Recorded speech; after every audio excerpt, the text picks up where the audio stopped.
નમસ્કાર, હું અહીં ભદ્રાવળ 4ની આંગણવાડીમાંથી આવું છું.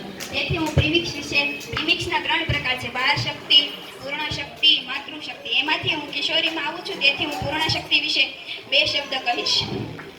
અહીં આવેલા મહેમાનોજનોનું સ્વાગત કરું છું.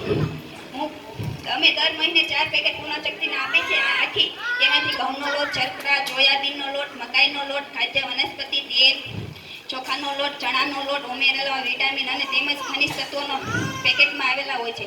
આથી તેમાંથી અલગ અલગ પ્રકારની વાનગીઓ બને છે. આથી આંગણવાડીના પેકેટમાં તો અમને માર્ગદર્શન પણ મેળવેલું છે. તેથી તેમાંથી થેપલા, જીરો, ચક્કરપારા, સુખડી જેવી વાનગીઓ પણ બનાવવામાં આવે છે.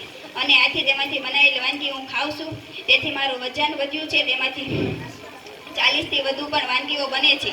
તેમાંથી પ્રોટીન અને કેલેરીનો પણ પૂર્ણ શક્તિમાં સારી રીતે ઉપયોગ કરવામાં આવે છે. આથી તેમાંથી આંતરરાષ્ટ્રીય પોષણ અનાજ વર્ષ 2023થી શરૂ કરવામાં આવેલ છે. મિલેટ્સ જાડા ધાન્ય કહેવામાં આવે છે, જેમાં મુખ્ય જુવાર અને બાજરો મોટા ધાન્ય તરીકે વપરાય છે.